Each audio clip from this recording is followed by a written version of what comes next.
Book 20, Chapter 1. How Sir Agravain and Sir Mordred were busy upon Sir Gawain for to disclose the love between Sir Lancelot and Queen Guinevere.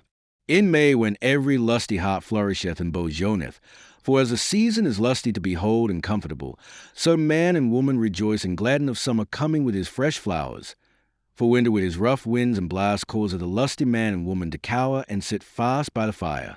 So in this season, as in the month of May, it befell a great anger and unhap that stinted not till the flower of chivalry of all the world was destroyed and slain.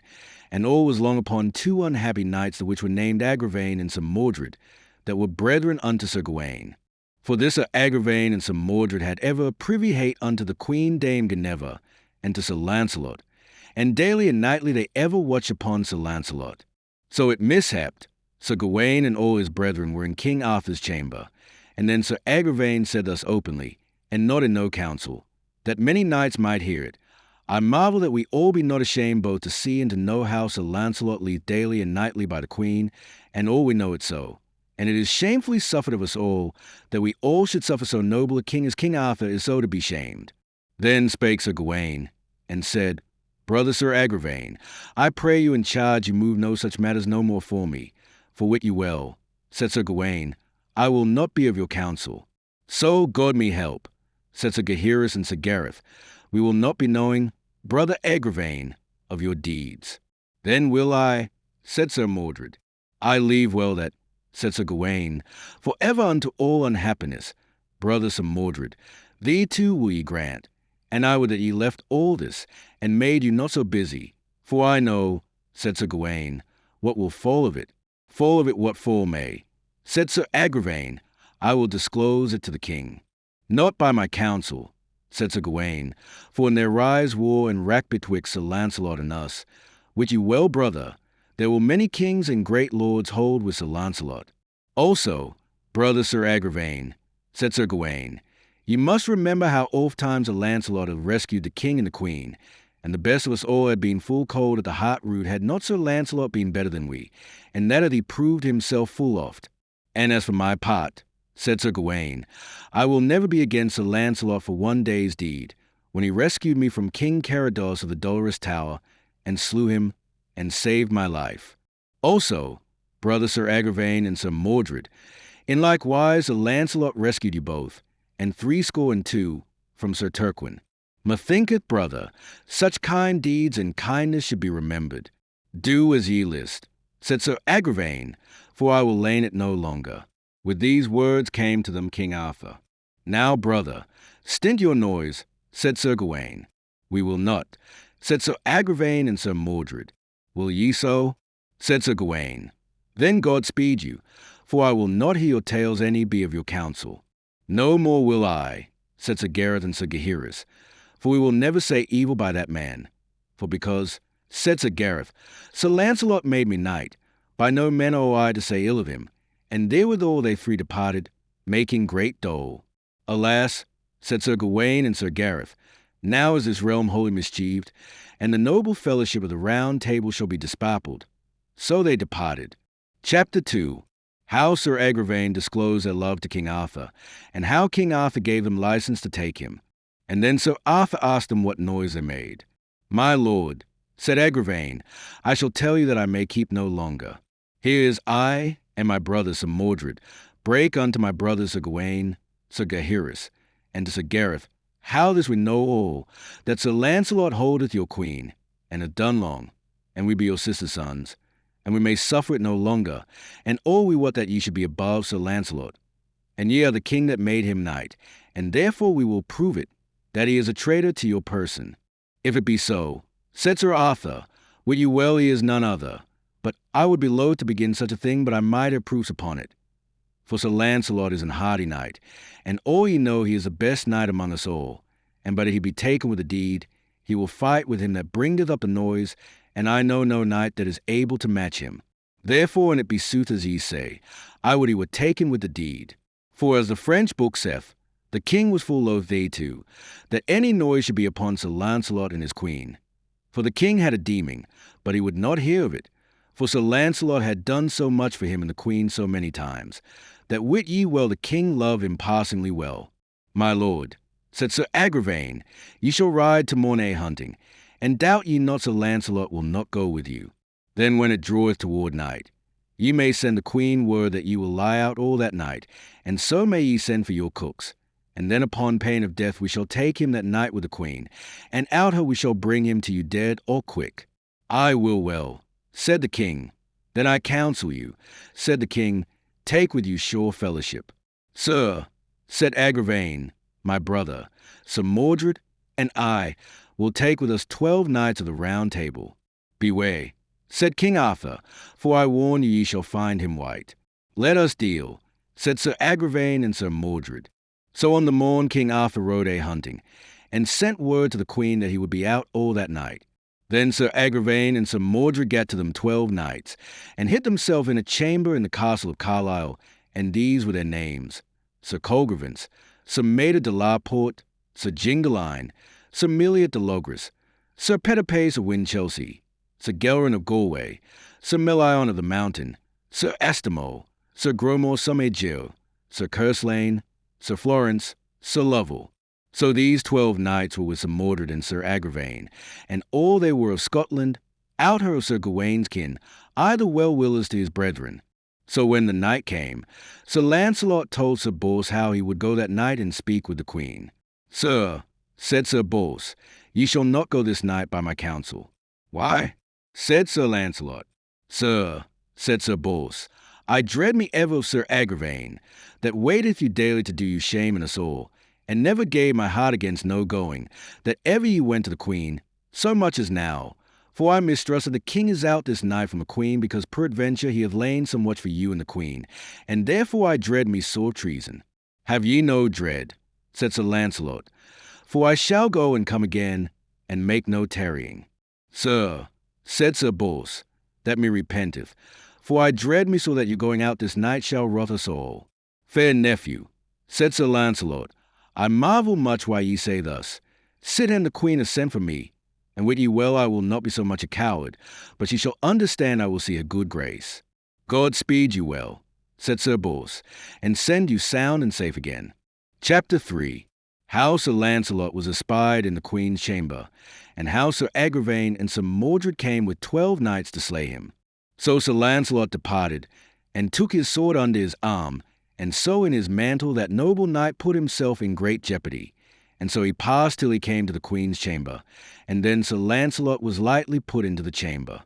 And then, as the French book saith, the queen and Lancelot were together, and whether they were abed or at other manner of disports, me list not hereof make no mention, for love at time was not as is now a days.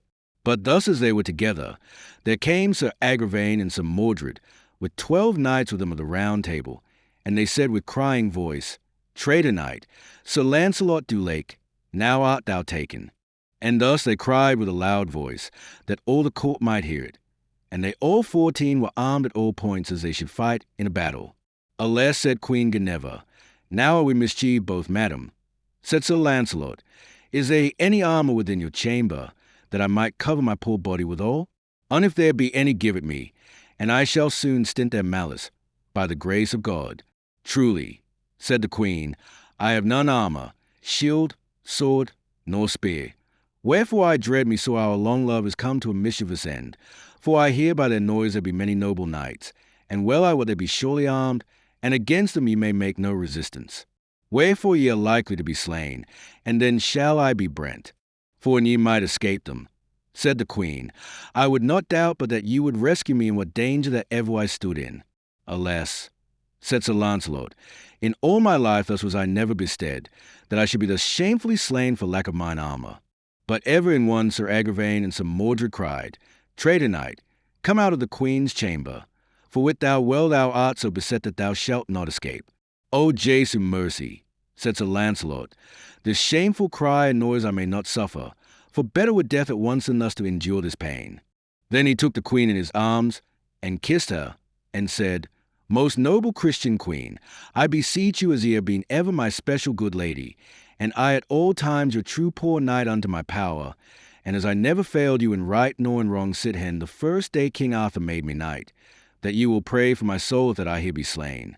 For well I am assured that Sir Bors, my nephew, and all the remnant of my kin, with Sir Lavaine and Sir Yor, that they will not fail you to rescue you from a fire, and therefore, mine own lady, recomfort yourself, whatsoever come of me, that ye go with Sir Bors, my nephew, and Sir Yor, and they all will do you all the pleasure that they can or may, that ye shall live like a queen upon my lands.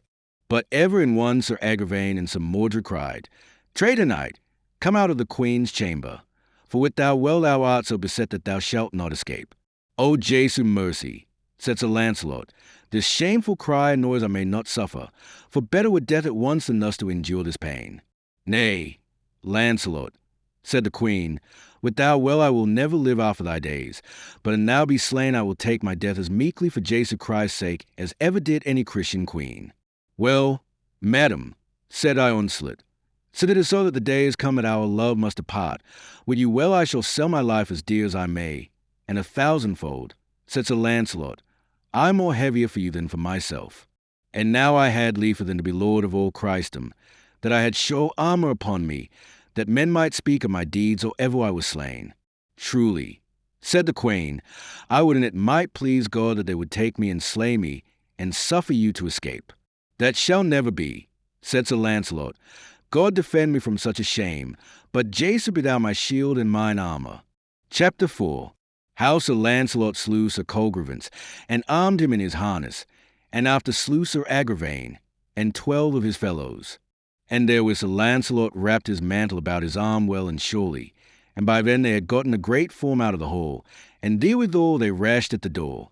Fair lords, said Sir Lancelot, leave your noise and your rashing, and I shall set open this door, and then may ye do with me what it liketh you.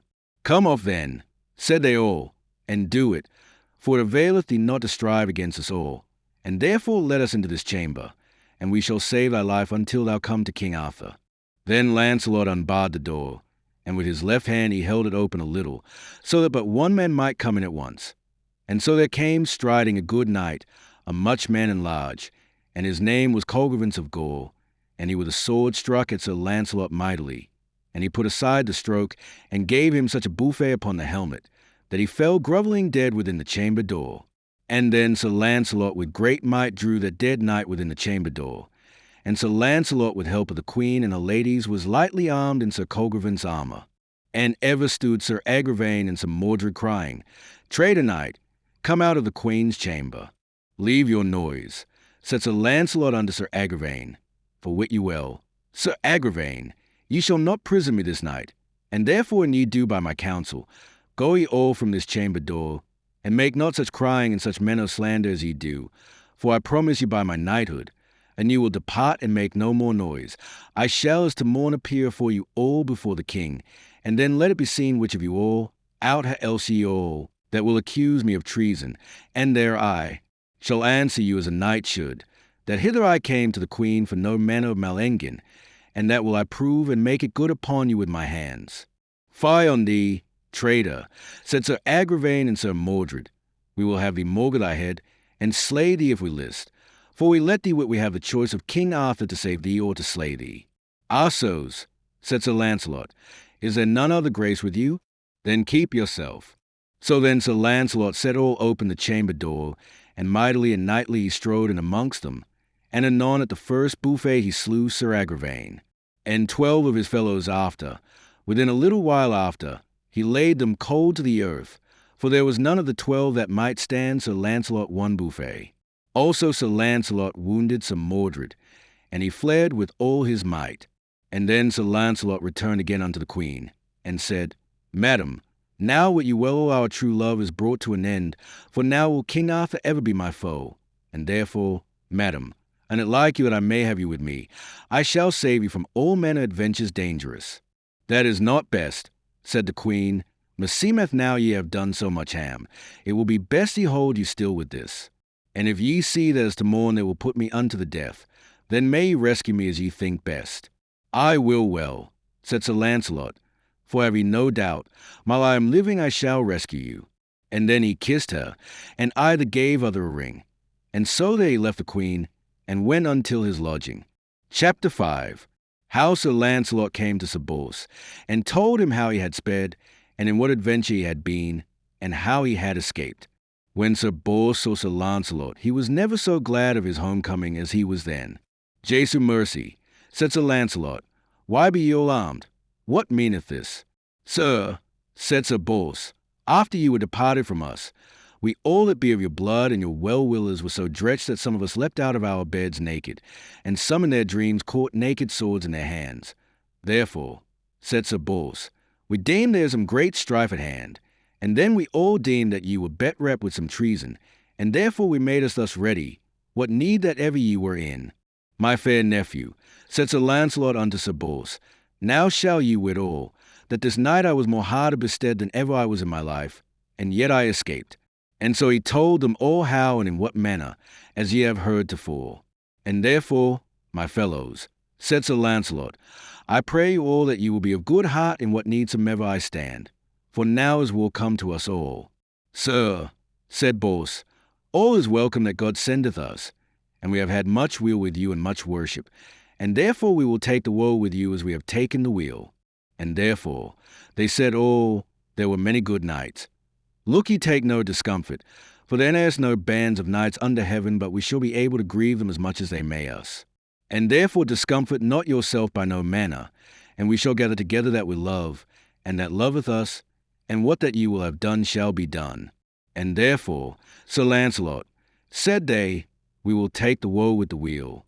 Grant mercy, said Sir Lancelot, of your good comfort, for in my great distress, my fair nephew, ye comfort me greatly, and much I am beholding unto you.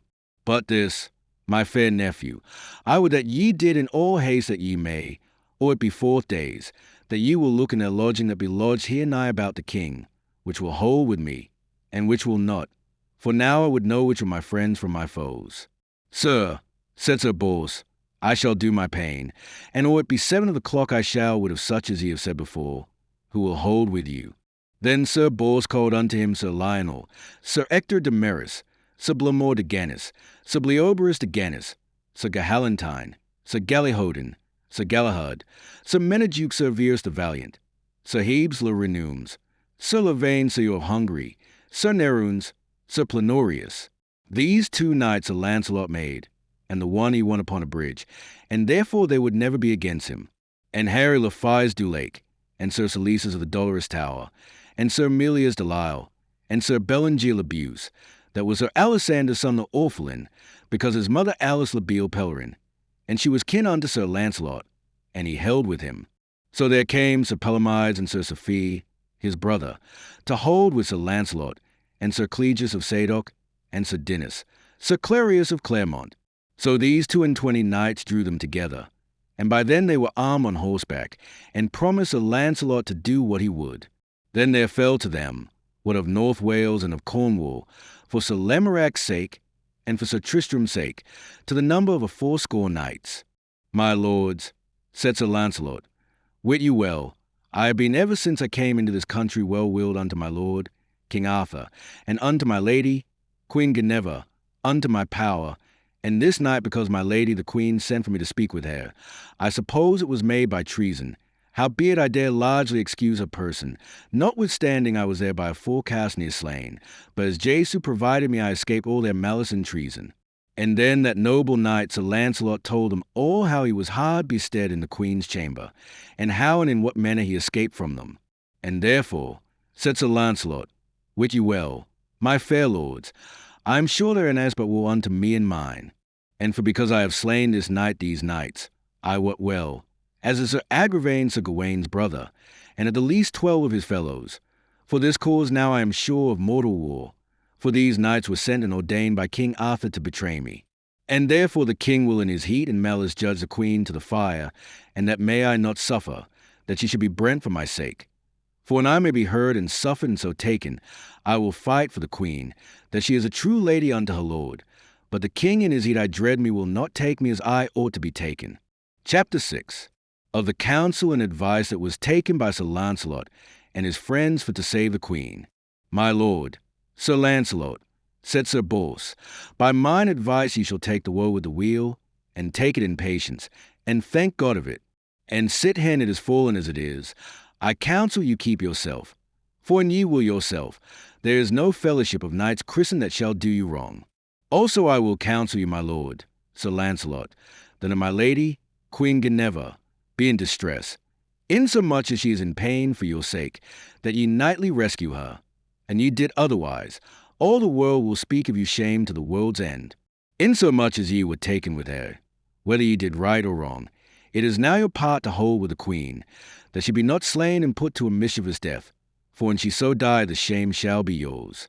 Jesu defend me from shame, said Sir Lancelot, and keep and save my lady the queen from villainy and shameful death, and that she never be destroyed in my default. Wherefore, my fair lords, my kin, and my friends, said Sir Lancelot, what will ye do? Then they said, Oh, we will do as ye will do. I put this to you, said Sir Lancelot, that if my lord Arthur by evil counsel will to morn in his heat put my lady the queen to the fire there to be brent, now I pray you counsel me what is best to do.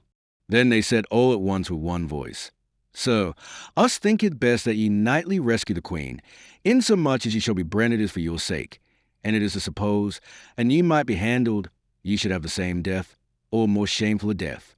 And so, we say all, that ye have many times rescued her from death for other men's quarrels. Us seemeth it is more your worship that ye rescue the queen from this peril, insomuch she utteth it for your sake. Then Sir Lancelot stood still, and said, My fair lords, wit you well I would be loath to do that thing that should dishonour you or my blood, and wit you well I would be loath that my lady, the queen, should die a shameful death, but an it be so that ye will counsel me to rescue her, I must do much harm or I rescue her, and peradventure I shall destroy some of my best friends, that should much repent me, and peradventure there be some, and they could well bring it about, or disobey my Lord King Arthur, they would soon come to me, the which I will loath to hurt.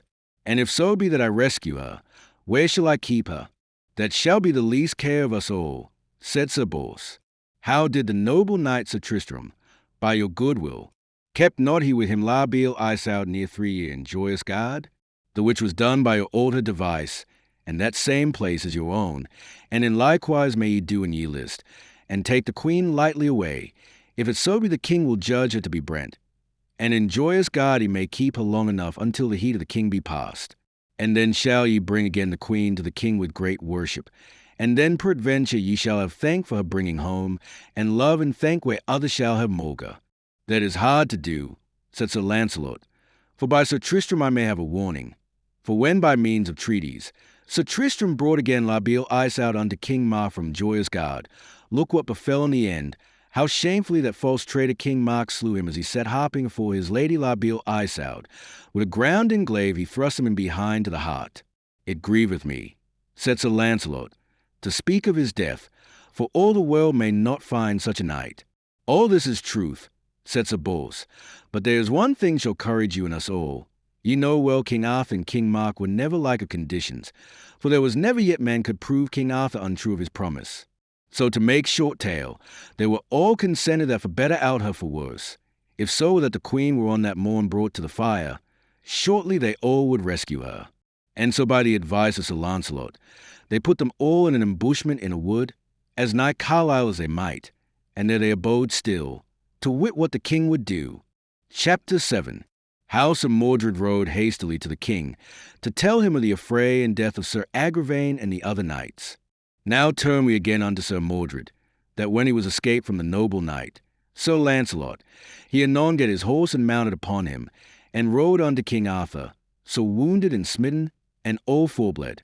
And there he told the king all how it was, and how they were all slain save himself all only. Jesu mercy, how may this be? Said the king. Took ye him in the queen's chamber? Yea, so God me help, said Sir Mordred, there we found him unarmed, and there he slew Colgrevance, and armed him in his armour, and all this he told the king from the beginning to the ending. Jesu mercy, said the king, he is a marvellous knight of prowess. Alas, me so repenteth, said the king, that ever Sir Lancelot should be against me. Now I am sure the noble fellowship of the Round Table is broken for ever, for with him will many a noble knight hold. And now it is fallen so, said the king, that I may not with my worship, but the queen must suffer the death. So then there was made great ordinance in this heat, that the queen must be judged to the death. And the law was such in those days that whatsoever they were, of what estate or degree, if they were found guilty of treason, there should be none other remedy but death, and out of the men or the taking with the deed should be cause of their hasty judgment. And right so was it ordained for Queen Guinevere, because Sir Mordred was escaped sore wounded, and the death of 13 knights of the Round Table. These proofs and experiences caused King Arthur to command the queen to the fire there to be brent. Then spake Sir Gawain, and said, My lord Arthur, I would counsel you not to be over hasty, but that you would put it in respite, this judgment of my lady the queen, for many causes. One it is, though it was so that Sir Lancelot were found in the queen's chamber, yet it might be so that he came thither for none evil. For ye know, my lord, said Sir Gawain, that the queen is much beholden unto Sir Lancelot, more than unto any other knight, for oft times he has saved her life, and done battle for her when all the court refused the queen, and peradventure she sent for him for goodness and for none evil, to reward him for his good deeds that he had done to her in times past. And peradventure my lady, the queen, sent for him to that intent that Sir Lancelot should come to her good grace privily and secretly, weening to her that it was best so to do, in eschewing and dreading of slander, for oft times we do many things that we ween it be for the best, and yet peradventure it turneth to the worst.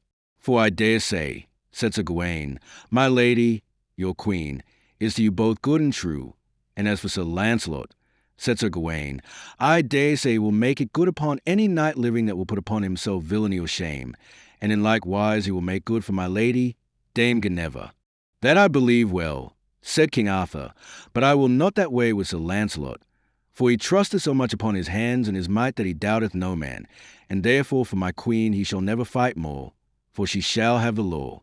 And if I may get Sir Lancelot, wit you well he shall have a shameful death. Jesu defend, said Sir Gawain, that I may never see it. Why say ye so? Said King Arthur, forsooth ye have no cause to love Sir Lancelot, for this night last past he slew your brother, Sir Agravaine, a full good knight, and almost he had slain your other brother, Sir Mordred, and also they slew 13 noble knights. And also, Sir Gawain, remember you he slew 2 sons of yours, Sir Florence and Sir Lovel. My lord, said Sir Gawain, of all this I have knowledge, of whose deaths I repent me sore. But insomuch I gave them warning, and told my brethren and my sons aforehand what would fall in the end, insomuch they would not do by my counsel, I will not meddle me thereof, nor revenge me nothing of their deaths. For I told them it was no boot to strive with Sir Lancelot. Howbeit I am sorry of the death of my brethren and of my sons, for they are the causes of their own death. For oft times I warned my brother Sir Agravaine, and I told him the perils to which be now fallen. Chapter 8. How Sir Lancelot and his kinsmen rescued the queen from the fire, and how he slew many knights. Then said the noble King Arthur to Sir Gawain, Dear nephew, I pray you make you ready in your best armor, with your brethren, Sir Gaheris and Sir Gareth, to bring my queen to the fire, there to have a judgment and receive the death. Nay, my most noble lord, said Sir Gawain, that will I never do, for wit you well I will never be in that place where so noble a queen as is my lady, Dame Guinevere, shall take a shameful end. For wit you well, said Sir Gawain, my heart will never serve me to see her die, and it shall never be said that ever I was of your counsel of her death. Then said the king to Sir Gawain, Suffer your brothers Sir Gaheris and Sir Gareth to be there. My lord, said Sir Gawain, wit you well they will be loath to be there present, because of many adventures which belike there to fall, but they are young and full unable to say you nay. Then spake Sir Gaheris, and the good knight Sir Gareth, unto Sir Arthur, Sir, ye may well command us to be there, but wit you well it shall be so against our will. But an we be there by your straight commandment, ye shall plainly hold us there excused. We will be there in peaceable wise, and bear none harness of war upon us. In the name of God, said the king, then make you ready, for she shall soon have a judgment anon. Alas, said Sir Gawain, that ever I should endure to see this woeful day. So Sir Gawain turned him and wept heartily, and so he went into his chamber. And then the queen was led forth without Carlisle, and there she was despoiled into her smock. And so then her ghostly father was brought to her, to be shriven of her misdeeds. Then was there weeping, and wailing, and wringing of hands, of many lords and ladies, but there were but few in comparison that would bear any armor for the strength the death of the queen. Then was there one that Sir Lancelot had sent unto that place for to espy what time the queen should go unto her death. And anon as he saw the queen despoiled into her smock, and so shriven, then he gave Sir Lancelot warning. Then was there but spurring and plucking up of horses, and right so they came to the fire. And who that stood against them, there were they slain. There might none withstand Sir Lancelot. So all that bare arms and withstood them, there were they slain, full many a noble knight. For there was slain Sir Belliance le Orgulus, Sir Segwarides, Sir Griflet, Sir Brandiles, Sir Aglavale, Sir Tor, Sir Gorda, Sir Gillimer, Sir Reynolds' three brethren, Sir Damas, Sir Primus, Sir Kay the Stranger, Sir Driant, Sir Lamgus, Sir Hermind, Sir Petilope, Sir Paramones, two brethren that were called the Green Knight and the Red Knight. And so in this rushing and hurling, as Sir Lancelot sprang here and there, it mishapped him to slay Gaheris and Sir Gareth, the noble knight, for they were unarmed and unwary.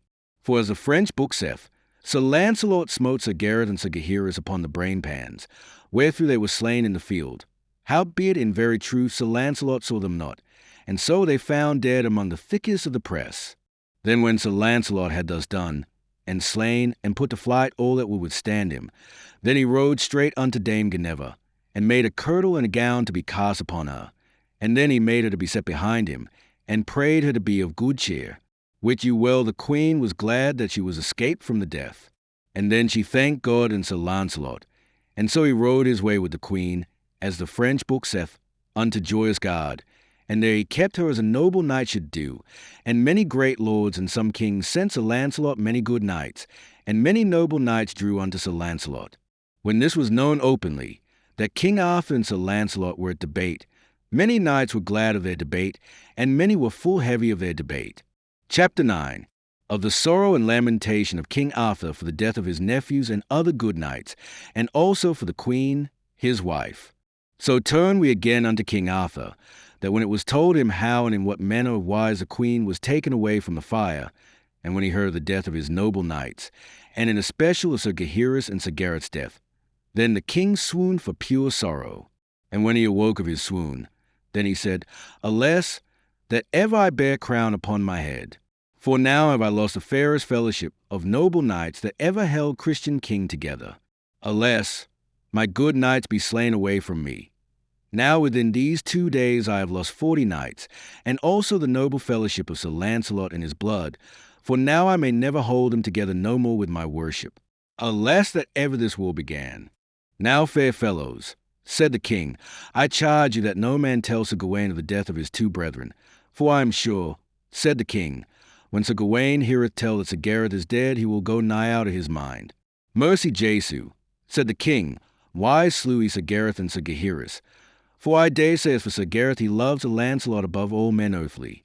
That is truth, said some knights, but they were slain in the hurtling as Sir Lancelot sprang in the thick of the press. And as they were unarmed, he smote them, and wist not whom that he smote, and so unhappily they were slain. The death of them, said Arthur, will cause the greatest mortal war that ever was. I am sure, with Sir Gawain, that Sir Gareth was slain. I should never have wrested him till I had destroyed Sir Lancelot's kin and himself both, out ha Elsie to destroy me. And therefore, said the king, would you well my heart was never so heavy as it is now, and much more I am sorrier for my good knights lost than for the loss of my fair queen. For queens I might have enow, but such a fellowship of good knights shall never be together in no company. And now I dare say, said King Arthur, there was never Christian king held such a fellowship together, and alas that ever Sir Lancelot and I should be at debate. Ah, Agravain, Agravain, said the king, Jesu forgiveth thy soul, for thine evil will, that thou and thy brother Sir Mordred hadst unto Sir Lancelot, have caused all the sorrow, and ever among these complaints the king wept and swooned. Then there came one unto Sir Gawain, and told him how the queen was led away with Sir Lancelot, and nigh 24 knights slain. O Jesu, defend my brethren, said Sir Gawain, for full well wist I that Sir Lancelot would rescue her, out ha else he would die in that field.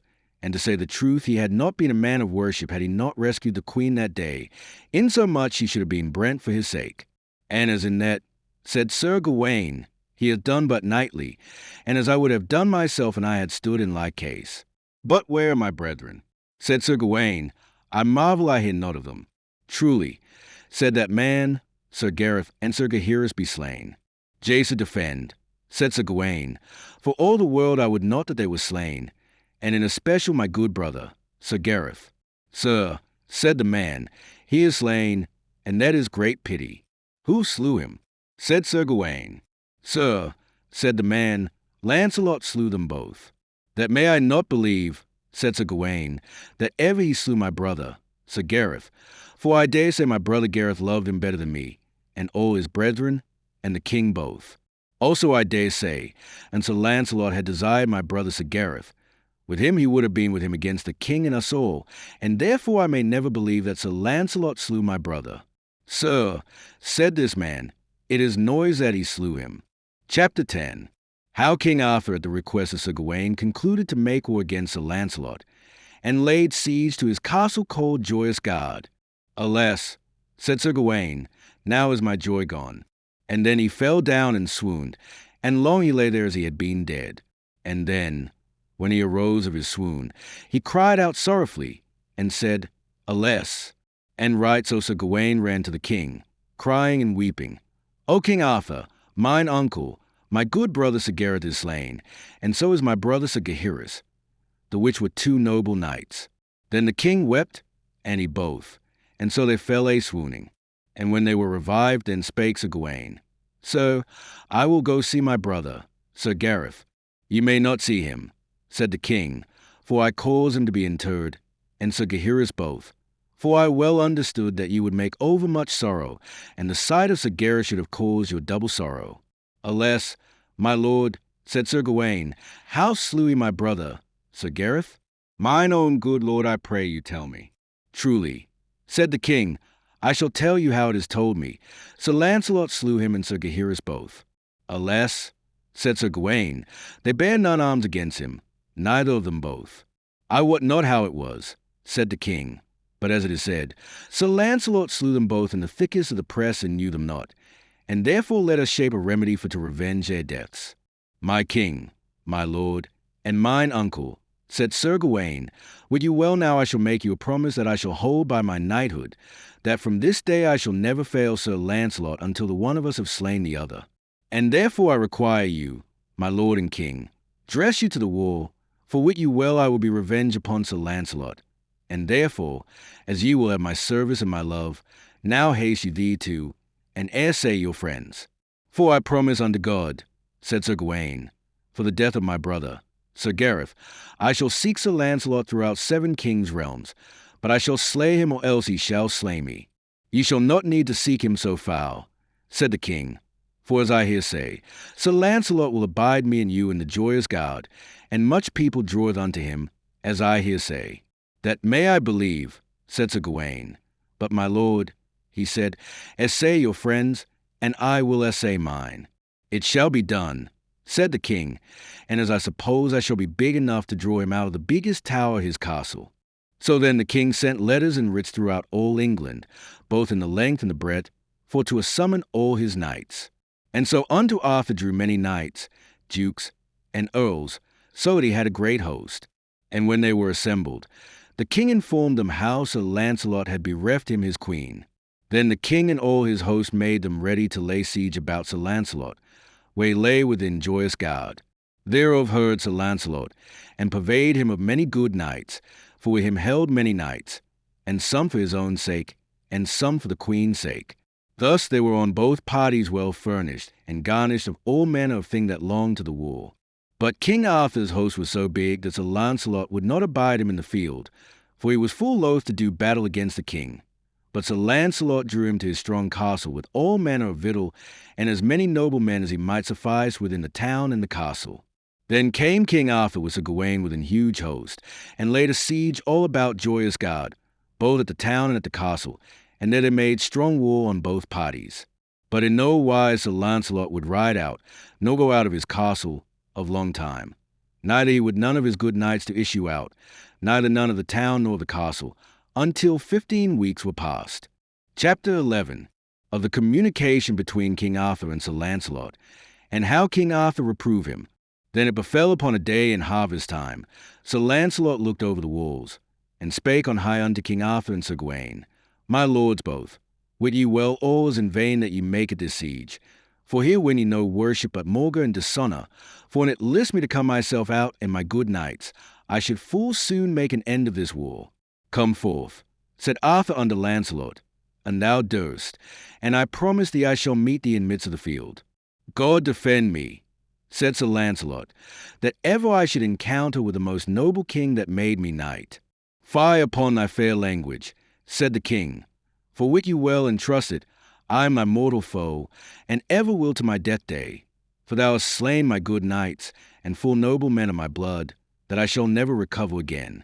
Also thou hast lain by my queen, and holden her many winters, and sit hen like a traitor taken her from me by force. My most noble lord and king, said Sir Lancelot, ye may say what ye will, for ye wot well with yourself will I not strive. But there is ye say I have slain your good knights. I wot well that I have done so, and that me sore repenteth. But I was enforced to do battle with them in saving of my life, or else I must have suffered them to have slain me. And as for my lady, Queen Guinevere, accept your person of your highness, and my lord Sir Gawain, there is no knight under heaven that dare make it good upon me, that ever I was a traitor unto your person. And where it please you to say that I have holden my lady your queen years and winters, under that I shall ever make a large answer, and prove it upon any knight that beareth the life, except your person and Sir Gawain, that my lady, Queen Guinevere, is a true lady unto your person as any is living unto her lord, and that will I make good with my hands.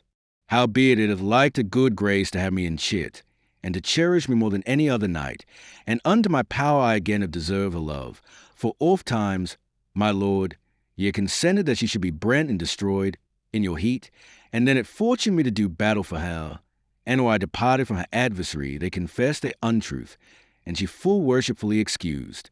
And at such times, my lord Arthur, said Sir Lancelot, ye loved me, and thanked me when I saved your queen from the fire, and then ye promised me for ever to be my good lord, and now methinketh ye reward me full ill for my good service.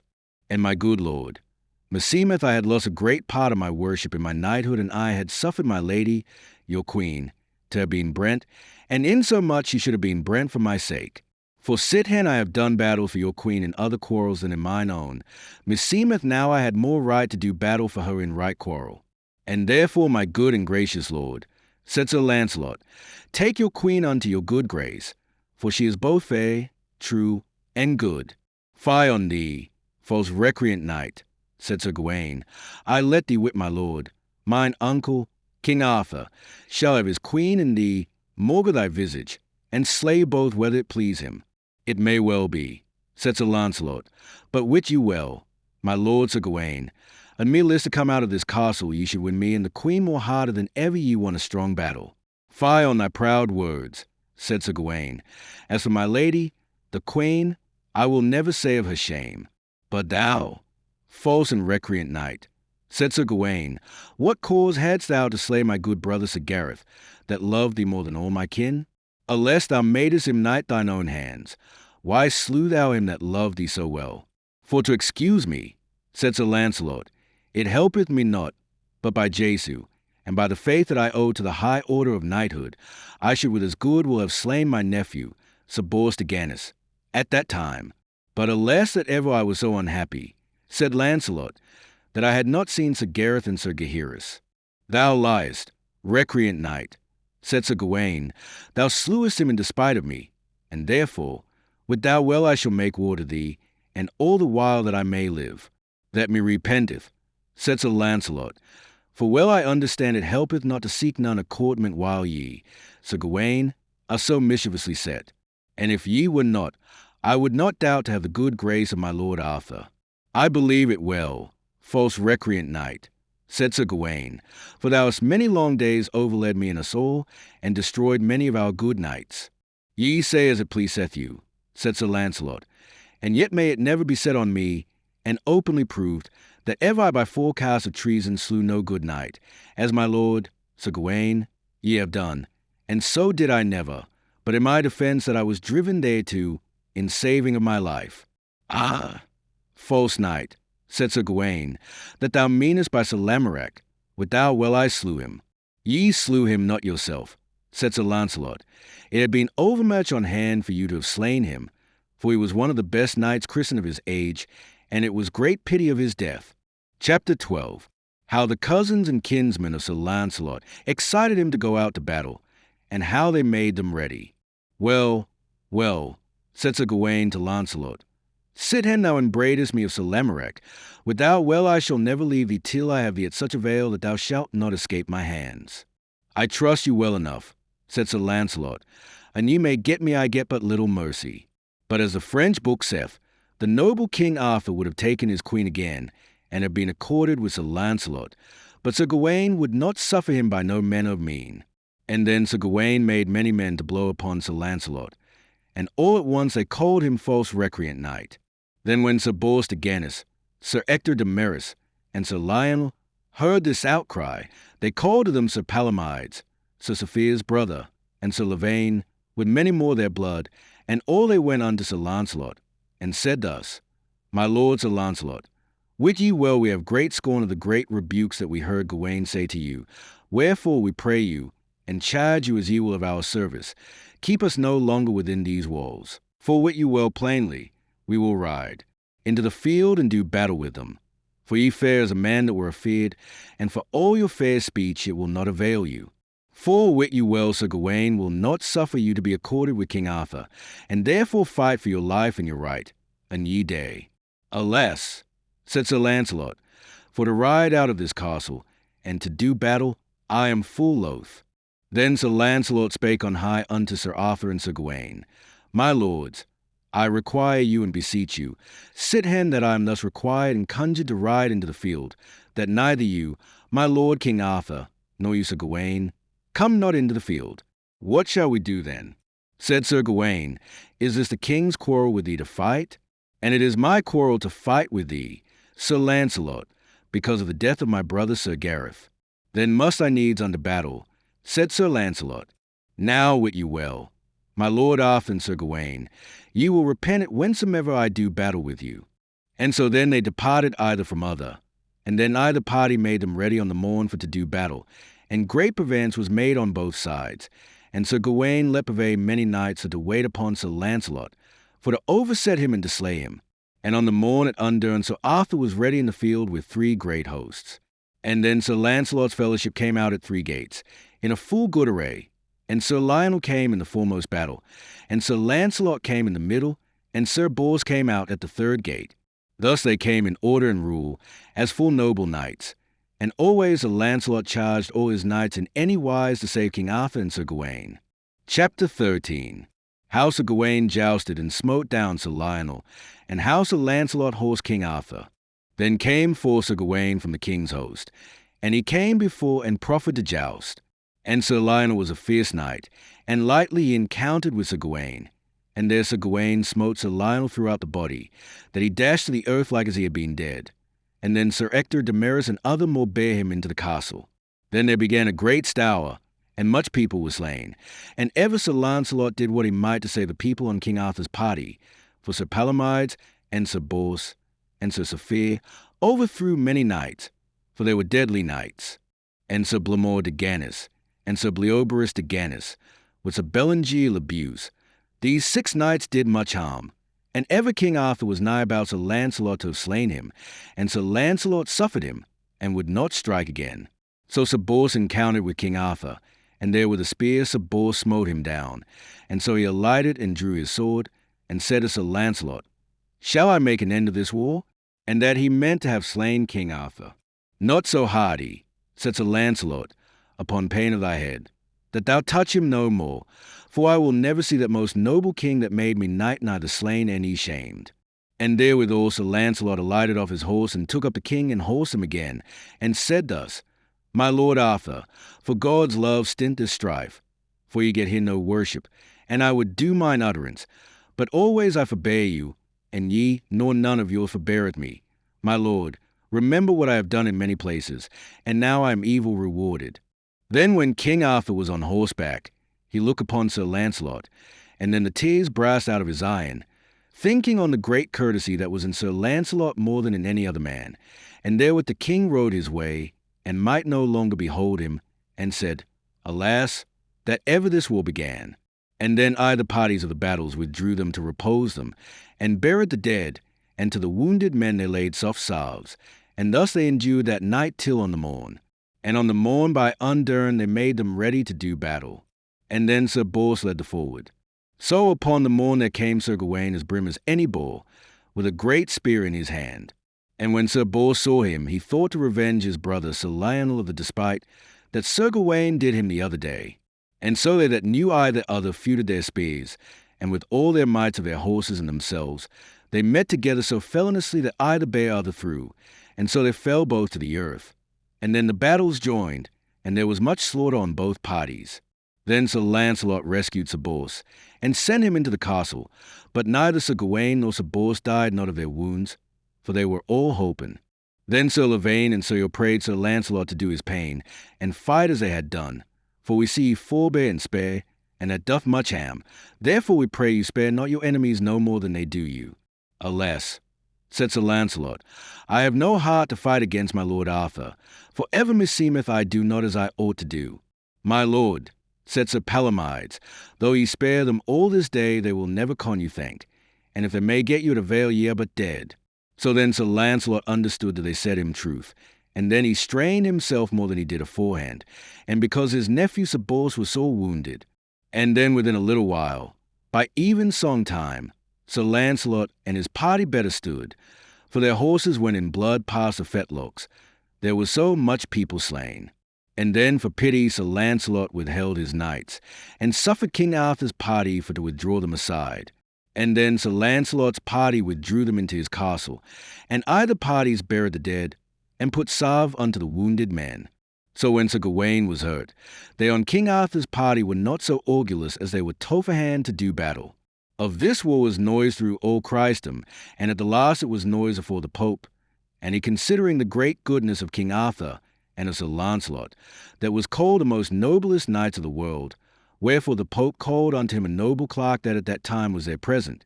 The French book saith, it was the Bishop of Rochester.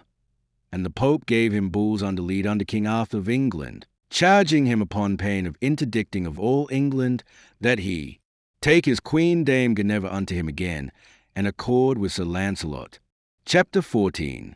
How the Pope sent down his bulls to make peace, and how Sir Lancelot brought the queen to King Arthur. So when this bishop was come to Carlisle, he showed the king these bulls. And when the king understood these bulls, he nist what to do. Full fain he would have been accorded with Sir Lancelot, but Sir Gawain would not suffer him. But as for to have a queen, thereto he agreed. But in no wise Sir Gawain would not suffer the king to accord with Sir Lancelot, but as for the queen he consented. And then the bishop had of the king his great seal, and his assurance as he was a true anointed king that Sir Lancelot should come safe, and go safe, and that the queen should not be spoken unto of a king, nor of none other, for no thing done afore time past. And of all these appointments the bishop brought with him sure assurance in writing, to show Sir Lancelot. So when the bishop was come to Joyous Gard, they showed Sir Lancelot how the Pope had written to Arthur and unto him, and they told him the perils if he withheld the queen from the king. It was never in my thought, said Lancelot, to withhold the queen from my lord Arthur, but insomuch he should have been dead for my sake, meseemeth it was my part to save her life, and put her from that danger, till better recover might come. And now I thank God, said Sir Lancelot, that the Pope hath made her peace. For God knoweth, said Sir Lancelot, I will be 1,000-fold more gladder to bring her again, than ever I was of her taking away. With this, I may be sure to come safe and go safe, and that the queen shall have a liberty as she had before, and never for no thing that had been surmised afore this time, she never from this day stand in no peril. For else, said Sir Lancelot, I dare adventure me to keep her from an harder shower than ever I kept her. It shall not need you, said the bishop, to dread so much. For wit you well, the Pope must be obeyed, and it were not the Pope's worship nor my poor honesty to what you distressed, neither the queen, neither in peril, nor shamed. And then he showed Sir Lancelot all his writing, both from the Pope and from King Arthur. This is sure enough, said Sir Lancelot, for full well I dare trust my lord's own writing in his seal, for he was never shamed of his promise. Therefore, said Sir Lancelot unto the bishop, ye shall ride unto the king afore, and recommend me unto his good grace, and let him acknowledging that this same day 8 days, by the grace of God, I myself shall bring my lady, Queen Guinevere, unto him. And then say ye unto my most redoubt king, that I will say largely for the queen, that I shall none accept for dread nor fear, but the king himself and my lord Sir Gawain, and that is more for the king's love than for himself. So the bishop departed and came to the king at Carlisle, and told him all how Sir Lancelot answered him. And then the tears brast out of the king's eyen. Then Sir Lancelot purveyed him 100 knights, and all were clothed in green velvet, and their horses trapped to their heels. And every knight held a branch of olive in his hand, in tokening of peace. And the queen had 24 gentlewomen following her in the same wise.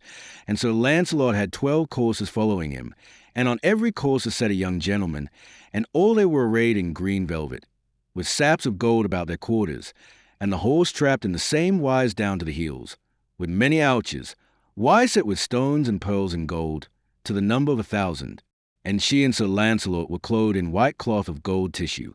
And right so as ye have heard, as the French book maketh mention, he rode with the queen from Joyous Gard to Carlisle. And so Sir Lancelot rode throughout Carlisle, and so in the castle, that all men might behold. And wit ye well there was many a weeping eye.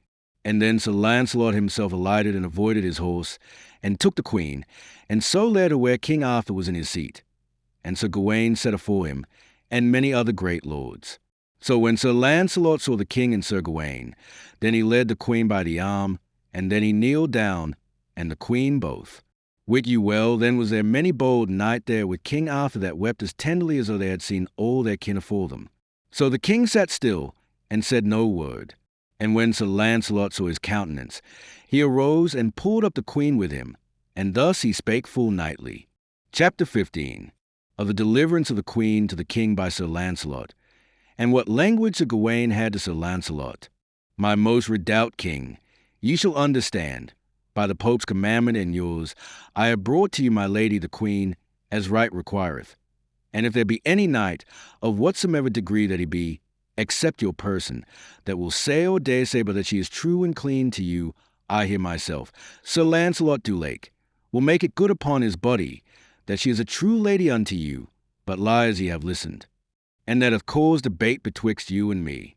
Foretime have been, my lord Arthur, that ye have been greatly pleased with me when I did battle for my lady, your queen, and full well ye know, my most noble king, that she hath been put to great wrong of this time, and sithen it pleased you at many times that I should fight for her, meseemeth, my good lord, I had more cause to rescue her from a fire, insomuch she should have been brent for my sake. For they that told you those tales were liars, and so it fell upon them. For by likelihood had not the might of God been with me, I might never have endured 14 knights, and they armed and full purpose, and I unarmed and not purposed. For I was sent for unto my lady your queen, I wot not for what cause, but I was not so soon within the chamber door, but anon Sir Agravaine and Sir Mordred called me traitor and recreant knight. They called thee right, said Sir Gawain. My lord Sir Gawain, said Sir Lancelot, in their quarrel they proved themselves not in the right. Well, well, Sir Lancelot, said the king, I have given thee no cause to do to me as thou hast done, for I have worshipped thee and thine more than any of all my knights. My good lord, said Sir Lancelot, so ye be not displeased, ye shall understand I and mine have done you of better service than any other knights have done, in many divers places, and where ye have been full hard bestead divers times, I have myself rescued you from many dangers, and ever unto my power I was glad to please you, and my lord Sir Gawain, both in jousts and tournaments, and in battles set both on horseback and on foot, I have often rescued you, and my lord Sir Gawain, and many more of your knights in many divers places. For now I will make a vaunt, said Sir Lancelot, I will that ye all wit that yet I found never no manner of knight, but that I was over hard for him, and I had done my utterance. Thanked be God, howbeit I have been matched with good knights, as Sir Tristram and Sir Lamorak, but ever I had a favour unto them in a deeming what they were. And I take God to record, said Sir Lancelot, I never was rough nor greatly heavy with no good knight, and I saw him busy about to win worship. And glad I was ever when I found any knight that might endure me on horseback and on foot. Howbeit Sir Carados of the Dolorous Tower was a full noble knight and a passing strong man, and that wot ye, my lord Sir Gawain. For he might well be called a noble knight when he by fine force pulled you out of your saddle, and bound you overthwart afore him too. his settle bow. And there, my lord Sir Gawain, I rescued you and slew him afore your sight. Also I found his brother, Sir Turquin, in likewise leading Sir Gaheris, your brother, bounden afore him. And there I rescued your brother and slew that Turquin, and delivered 64 of my lord Arthur's knights out of his prison. And now I dare say, said Sir Lancelot, I met never with so strong knights, nor so well fighting, as was Sir Carados and Sir Turquin, for I fought with them to the uttermost. And therefore, said Sir Lancelot unto Sir Gawain, meseemeth ye ought of right to remember this, for, an I might have your goodwill, I would trust to God to have my lord Arthur's good grace. Chapter 16. Of the communication between Sir Gawain and Sir Lancelot, with much other language. The king may do as he will, said Sir Gawain, but wit thou well, Sir Lancelot, thou and I shall never be accorded while we live, for thou hast slain 3 of my brethren, and 2 of them ye slew traitly and piteously, for they bare none harness against thee, nor none would bear. God would they had been armed, said Sir Lancelot, for then had they been alive. And wit ye well, Sir Gawain, as for Sir Gareth, I love none of my kinsmen so much as I did him, and ever while I live, said Sir Lancelot, I will bewail Sir Gareth's death, not all only for the great fear I have of you, but many causes cause me to be sorrowful. One is, for I made him knight. Another is, I wot well he loved me above all other knights. And the third is, he was passing noble, true, courteous, and gentle, and well conditioned. The fourth is, I wis well, anon as I heard that Sir Gareth was dead, I should never after have your love, but everlasting will betwixt us. And also I wis well that you would cause my noble lord Arthur for ever to be my mortal foe. And as Jace be my help, said Sir Lancelot, I slew never Sir Gareth nor Sir Gaheris by my will, but alas that ever they were unarmed that unhappy day. But thus much I shall offer me, said Sir Lancelot, if it may please the king's good grace. And you, my lord Sir Gawain, I shall first begin at Sandwich, and there I shall go in my shirt, barefoot, and at every 10 miles' end I will found and gar make an house of religion, of what order that you will assign me, with an whole convent, to sing and read, day and night, in especial for Sir Gareth's sake and Sir Gaheris. And this shall I perform from Sandwich unto Carlisle, and every house shall have sufficient livelihood. And this shall I perform while I have any livelihood in Christendom. And therein I ask none of all these religious places, but they shall be performed, furnished, and garnished in all things as an holy place ought to be, I promise you faithfully. And this, Sir Gawain, methinketh were more fairer, holier, and more better to their souls, than ye, my most noble king, and you, Sir Gawain, to war upon me, for thereby shall ye get none avail. Then all knights and ladies that were there wept as they were mad, and the tears fell on King Arthur's cheeks. Sir Lancelot, said Sir Gawain, I have right well heard thy speech, and thy great proffers, but wit thou well, let the king do as it please him, I will never forgive my brother's death, and in especial the death of my brother, Sir Gareth. And if mine uncle, King Arthur, will accord with thee, he shall lose my service, for wit thou well thou art both false to the king and to me. Sir, said Lancelot, he beareth not the life that may make that good, and if ye, Sir Gawain, will charge me with so high a thing, ye must pardon me, for then needs must I answer you. Nay, said Sir Gawain, we are past that this time, and that calls the Pope, for he hath charged mine uncle, the king, that he shall take his queen again, and to accord with thee, Sir Lancelot, as for this season, and therefore thou shalt go safe as thou camest. But in this land thou shalt not abide past 15 days. Such summons I give thee. So the king and we were consented and accorded, or thou camest. And else, said Sir Gawain, wit thou well thou shouldst not have come here, but if it were maugre thy head, and if it were not for the Pope's commandment, said Sir Gawain, I should do battle with mine own body against thy body, and prove it upon thee, that thou hast been both false unto mine uncle King Arthur, and to me both, and that shall I prove upon thy body, when thou art departed from hence, wheresoever I find thee. Chapter 17. How Sir Lancelot departed from the king and from Joyous Gard over seaward, and what knights went with him. Then Sir Lancelot sighed, and therewith the tears fell on his cheeks, and then he said thus, Alas, most noble Christian realm, whom I have loved above all other realms, and in the eye have gotten a great part of my worship, And now I shall depart in this wise. Truly me repenteth that ever I came in this realm, that should be thus shamefully banished, undeserved and causeless. But fortune is so variant, and the wheel so movable, therein is none constant abiding, and that may be proved by many old chronicles, of noble Hector and Troilus, and Alisander, the mighty conqueror, and many more other, when they were most in their royalty, they alighted lowest.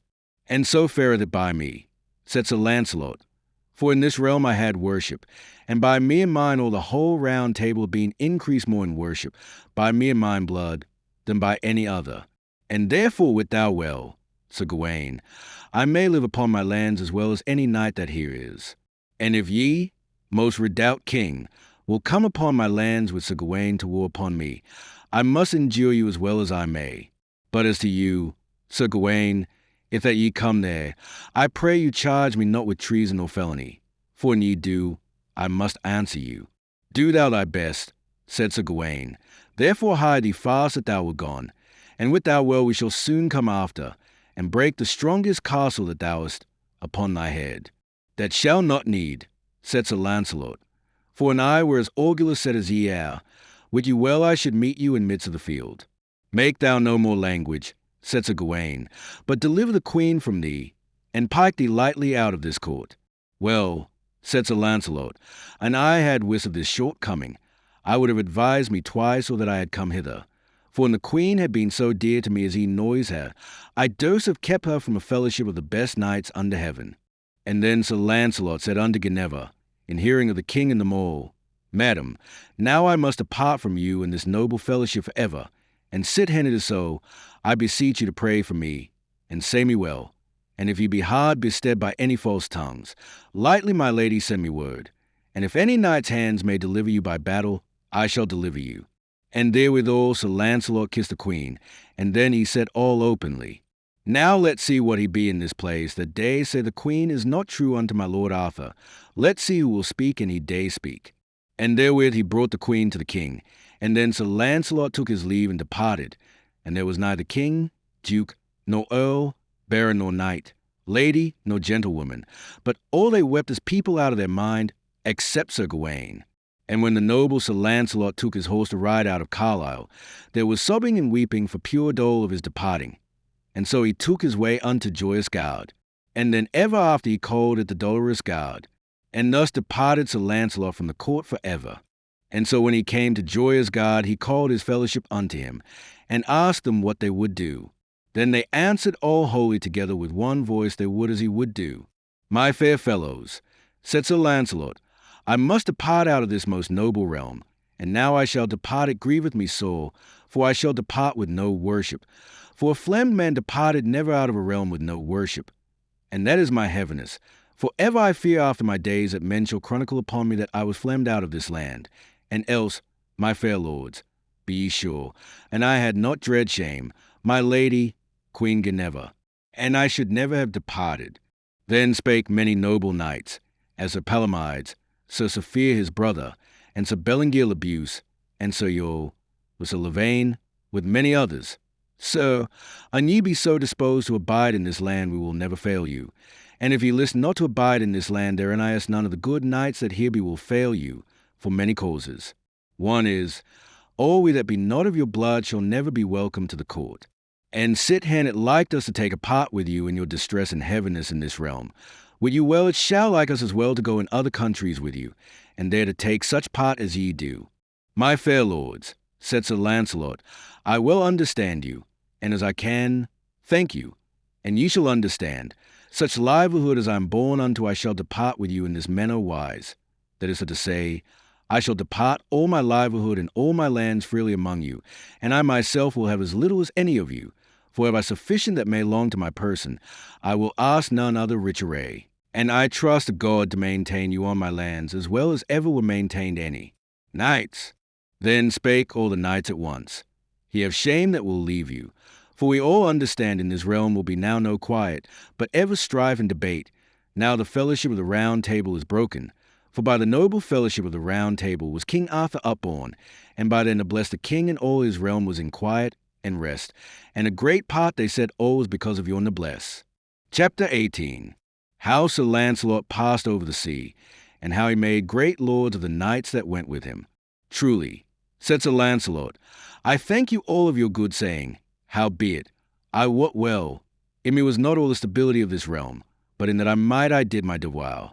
And well I am sure I knew many rebellions in my days that by me were peaced, and I trow we all shall hear of them in short space, and that me so repenteth. For ever I dread me, said Sir Lancelot, that Sir Mordred will make trouble, for he is passing envious and applieth him to trouble.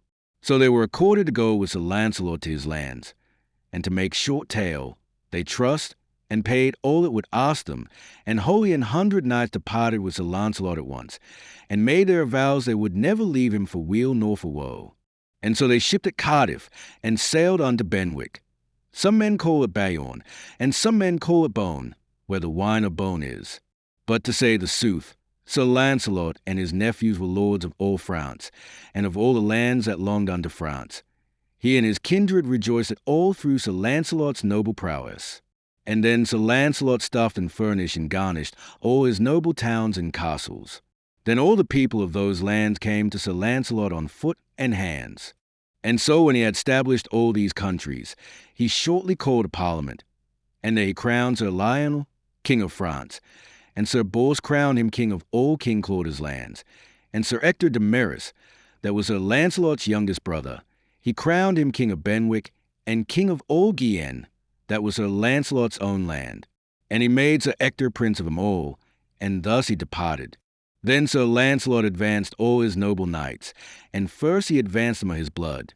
That was Sir Blamore, he made him Duke of Limousin and Guienne, and Sir Bleoberis he made him Duke of Poictiers, and Sir Gahalantine he made him Duke of Quern, and Sir Galihodin he made him Duke of Saintonge, and Sir Galahad he made him Earl of Périgord, and Sir Meneduc he made him Earl of Rouge, and Sir Villiers the Valiant he made him Earl of Bern, and Sir Hebes le Renoumes he made him Earl of Comminges, and Sir Lavaine he made him Earl of Armagnac, and Sir Hugh he made him Earl of Istrake, and Sir Neronius he made him Earl of Pardiac, and Sir Planorius he made Earl of Foys, and Sir Silices of the Doris Tower he made him Earl of Massaulk, and Sir Melias de Lisle he made him Earl of Tursock, and Sir Belanger le Buse he made Earl of the Lorns, and Sir Palomides he made him Duke of the Provence, and Sir Sophia he made him Duke of Languedoc, and Sir Clegius he gave him the earldom of Agenti, and Sir Sadoc he gave the earldom of Salet, and Sir Denis le Seneschal he made him Duke of Anjou, and Sir Clarus he made him Duke of Normandy.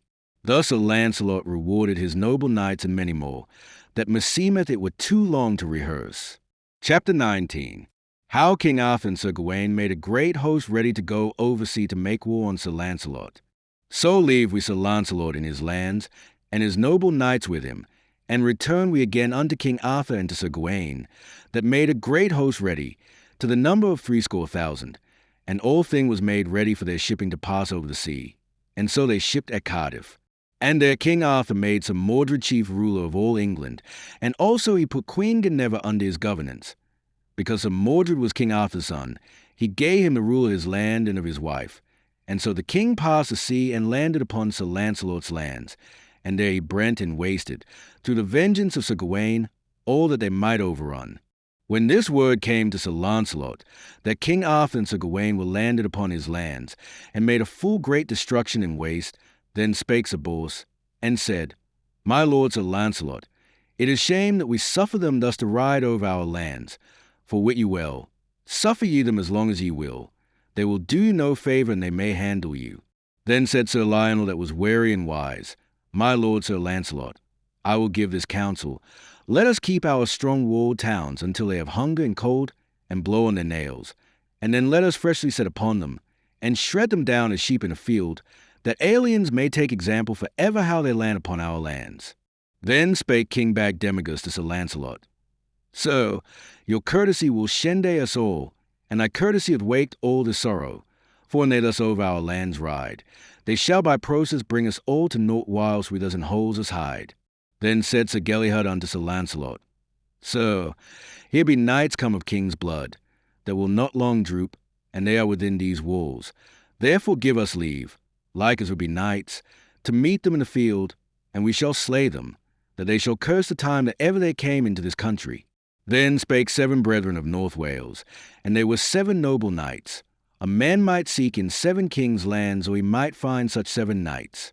Then they all said at once, Sir Lancelot, for Christ's sake let us outride with Sir Galahad, for we be never wont to cower in castles nor in noble towns.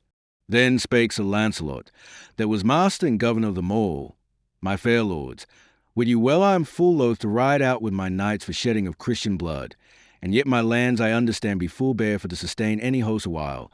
For the mighty wars that whilom made King Claudas upon this country, upon my father King Ban, and on mine uncle King Bors. Howbeit we will as at this time keep our strong walls, and I shall send a messenger unto my lord Arthur, a treaty for to take. For better is peace than always war. So Sir Lancelot sent forth a damosel and a dwarf with her, requiring King Arthur to leave his warring upon his lands. And so she started upon a palfrey, and the dwarf ran by her side. And when she came to the pavilion of King Arthur, there she alighted, and there met her a gentle knight, Sir Lucan the butler, and said, Fair damosel, come ye from Sir Lancelot du Lake? Yes, sir, she said, therefore I come hither to speak with my lord the king. Alas, said Sir Lucan, my lord Arthur would love Lancelot, but Sir Gawain will not suffer him. And then he said, I pray to God, damosel, ye may speed well, for all with it be about the king which Sir Lancelot did best of any knight living. And so with this Lucan led the damosel unto the king where he sat with Sir Gawain, for to hear what she would say. So when she had told her tale, the water ran out of the king's iron, and all the lords were full glad for to advise the king as to be accorded with Sir Lancelot, save all only Sir Gawain. And he said, My lord mine uncle, what will ye do? Will ye now turn again, now ye are passed thus far upon this journey? All the world will speak of your villainy. Nay, said Arthur, wit thou well, Sir Gawain, I will do as ye will advise me. And yet meseemeth, said Arthur, his fair proffers were not good to be refused. But sithen I am come so far upon this journey, I will let ye give the damosel her answer, for I may not speak to her for pity, for her proffers be so large. Chapter 20. What message Sir Gawain sent to Sir Lancelot, and how King Arthur laid siege to Benwick, and other matters. Then Sir Gawain said to the damosel thus, Damosel, say to Sir Lancelot that it is waste labour now to sue to mine uncle. For tell him, and he would have made any labour for peace, he should have made it all this time. For tell him now it is too late, and say that I, Sir Gawain, so send him word, that I promise him by the faith I owe unto God and to knighthood, I shall never leave him till he have slain me or I him. So the damosel wept and departed, and there were many weeping iron. And so Sir Lucan brought the damosel to her palfrey, and so she came to Sir Lancelot where he was among all his knights. And when Sir Lancelot had heard this answer, then the tears ran down by his cheeks. And then his noble knight strode about him, and said, Sir Lancelot, wherefore make ye such cheer? Think what ye are, and what men we are, and let us noble knights match them in midst of the field. That may be lightly done, said Sir Lancelot, but I was never so loath to do battle, and therefore I pray you, fair sirs, as ye love me, be ruled as I will have you, for I will always flee that noble king that made me knight. And when I may no further, I must needs offend me, and that will be more worship for me and us all than to compare with that noble king whom we have all served. Then they held their language, and as at night they took their rest. And upon the morn early, in the dawning of the day, as knights looked out, they saw the city of Benwick besieged round about, and fast they began to set up ladders, and then they defied them out of the town, and beat them from the walls whitely. Then came forth Sir Gawain well armed upon a stiff steed, and he came before the chief gate, with his spear in his hand, crying, Sir Lancelot, where art thou? Is there none of you proud knights dare break a spear with me? Then Sir Bors made him ready, and came forth out of the town, and there Sir Gawain encountered with Sir Bors. And at that time he smote Sir Bors down from his horse, and almost he had slain him, and so Sir Bors was rescued and borne into the town. Then came forth Sir Lionel, brother to Sir Bors, and thought to revenge him, and either feuded their spears, and ran together, and there they met spitefully, but Sir Gawain had such grace that he smote Sir Lionel down, and wounded him there passing sore. And then Sir Lionel was rescued and borne into the town. And this Sir Gawain came every day, and he failed not but that he smote down one knight or other. So thus they endured half a year, and much slaughter was of people on both parties. Then it befell upon a day, Sir Gawain came before the gates armed at all pieces on a noble horse, with a great spear in his hand. And then he cried with a loud voice, Where art thou now, thou false traitor, Sir Lancelot? Why hidest thou thyself within holes and walls like a coward? Look out now, thou false traitor knight, and here I shall revenge upon thy body the death of my 3 brethren. All this language hurt Sir Lancelot every deal, and his kin and his knights drew about him, and all they said at once to Sir Lancelot, Sir Lancelot, now must he defend you like a knight, or else he be shamed for ever. For now ye be called upon treason. It is time for you to stir, for ye have slept overlong and suffered overmuch. So God me help, said Sir Lancelot, I am right heavy of Sir Gawain's words, for now he charged you with a great charge, and therefore I would as well as ye, that I must defend me, or else to be recreant. Then Sir Lancelot bade saddle his strongest horse, and bade let fetch his arms, and bring all unto the gate of the tower. And then Sir Lancelot spake on high unto King Arthur, and said, My lord Arthur, and noble king that made me knight, wit you well I am right heavy for your sake, that ye thus sue upon me, and always I forbear you. For when I would have been vengeable, I might have met you in midst of the field, and there to have made your boldest knights full tame. And now I have forborne half a year, and suffered you and Sir Gawain to do what ye would do, and now may I endure it no longer, for now must I need defend myself, insomuch Sir Gawain hath appealed me of treason, the which is greatly against my will that ever I should fight against any of your blood, but now I may not forsake it. I am driven thereto as a beast till obey. Then Sir Gawain said, Sir Lancelot, and now durst do battle, leave thy babbling and come off, and let us ease our hearts. Then Sir Lancelot armed him lightly, and mounted upon his horse, and either of the knights get great spears in their hands, and the host without stood still all apart, and the noble knights came out of the city by great number, insomuch that when Arthur saw the number of men and knights, he marvelled, and said to himself, Alas, that ever Sir Lancelot was against me, for now I see ye have forborne me. And so the covenant was made, there should no man nigh them, nor deal with them, till the one were dead or yelden. Chapter 21. How Sir Lancelot and Sir Gawain did battle together, and how Sir Gawain was overthrown and hurt. Then Sir Gawain and Sir Lancelot departed a great way asunder, and then they came together with all their horses' might as they might run, and either smote other in midst of their shields. But the knights were so strong, and their spears so big, that their horses might not endure their buffet, and so their horses fell to the earth. And then they avoided their horses, and dressed their shields afore them. Then they stood together and gave many sad strokes on divers places of their bodies, that the blood brast out on many sides and places. Then had Sir Gawain such a grace and gift that an holy man had given to him, that every day in the year, from undern till high noon, his might increased those 3 hours as much as thrice his strength, and that caused Sir Gawain to win great honour. And for his sake King Arthur made an ordinance, that all manner of battles for any quarrels that should be done afore King Arthur should begin at undern, and all was done for Sir Gawain's love, that by likelihood, if Sir Gawain were on the one part, he should have the better in battle while his strength endureth 3 hours. But there were but few knights at time living that knew this advantage that Sir Gawain had, but King Arthur all only.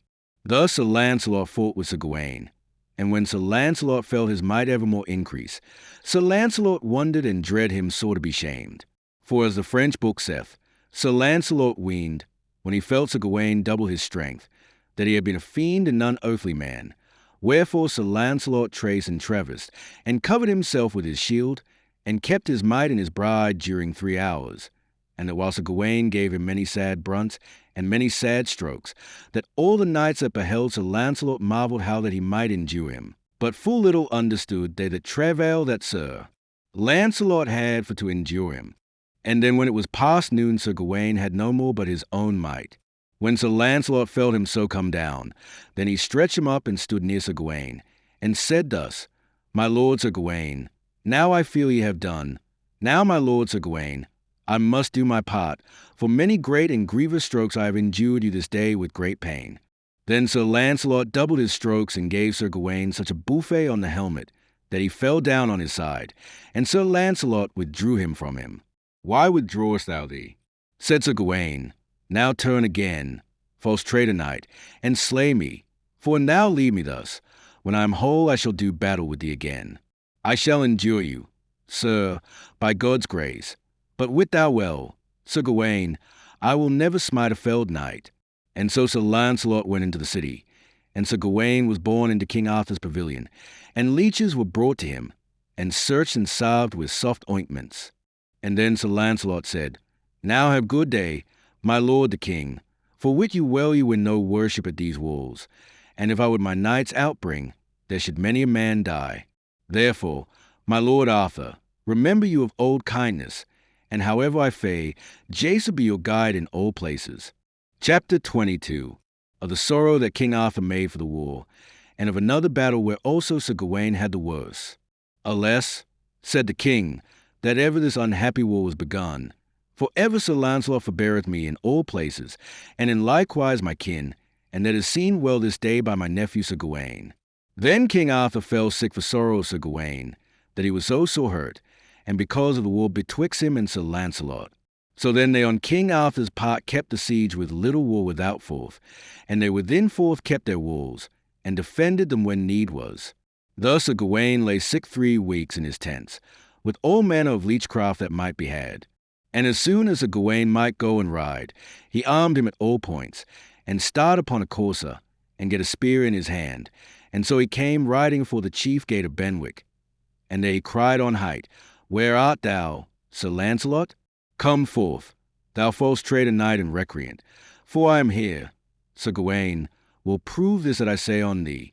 All this language Sir Lancelot heard, and then he said thus, Sir Gawain, me repents of your foul saying, that you will not cease of your language, for you wot well, Sir Gawain, I know your might in all that ye may do, and well ye wot, Sir Gawain, ye may not greatly hurt me. Come down, traitor knight, said he, and make it good the contrary with thy hands, for it mishapped me the last battle to be hurt of thy hands. Therefore wit thou well I am come this day to make amends, for I ween this day to lay thee as low as thou laidest me.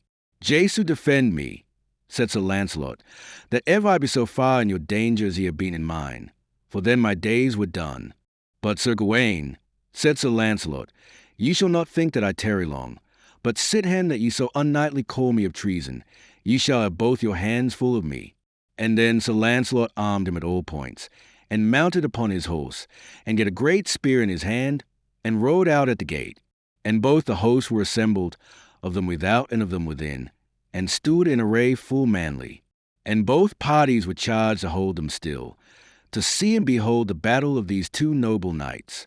And then they laid their spears in their rests, and they came together as thunder, and Sir Gawain brake his spear upon Sir Lancelot in 100 pieces unto his hand, and Sir Lancelot smote him with a greater might, that Sir Gawain's horse's feet raised, and so the horse and he fell to the earth. Then Sir Gawain deliberately avoided his horse, and put his shield afore him, and eagerly drew his sword, and bade Sir Lancelot, Alight, traitor knight, for if this maid's son have failed me, wit thou well a king's son and a queen's son shall not fail thee. Then Sir Lancelot avoided his horse, and dressed his shield afore him, and drew his sword, and so stood they together and gave many sad strokes, that all men on both parties had thereof passing great wonder. But when Sir Lancelot felt Sir Gawain's might so marvellously increase, he then withheld his courage and his wind, and kept himself wonder covert of his might, and under his shield he traced and traversed here and there, to break Sir Gawain's strokes and his courage. And Sir Gawain enforced himself with all his might and power to destroy Sir Lancelot. For as the French book saith, ever as Sir Gawain's might increased, right so increased his wind and his evil will. Thus Sir Gawain did great pain unto Sir Lancelot 3 hours, that he had right great pain for to defend him. And when the 3 hours were past, that Sir Lancelot felt that Sir Gawain was come to his own proper strength, then Sir Lancelot said unto Sir Gawain, Now have I proved you twice, that ye are a full dangerous knight, and a wonderful man of your might. And many wonderful deeds have ye done in your days, for by your might increasing you have deceived many a full noble and valiant knight. And now I feel that ye have done your mighty deeds. Now wit you well I must do my deeds. And then Sir Lancelot stood near Sir Gawain, and then Sir Lancelot doubled his strokes, and Sir Gawain defended him mightily. But nevertheless Sir Lancelot smote such a stroke upon Sir Gawain's helm, and upon the old wound, that Sir Gawain sink down upon his one side in a swoon. And anon as he did awake, he waved and foined at Sir Lancelot as he lay, and said, Traitor knight, Wit thou well I am not yet slain. Come now near me and perform this battle unto the uttermost. I will no more do than I have done, said Sir Lancelot. For when I see you on foot, I will do battle upon you all the while I see you stand on your feet. But for to smite a wounded man that may not stand, God defend me from such a shame. And then he turned him and went his way toward the city. And Sir Gawain evermore calling him traitor knight, and said, Wit thou well, Sir Lancelot, when I am whole I shall do battle with thee again, for I shall never leave thee till that one of us be slain. Thus as the siege endured, and as Sir Gawain lay sick near a month, and when he was well recovered and ready within 3 days to do battle again with Sir Lancelot, right so came tidings unto Arthur from England that made King Arthur and all his host to remove.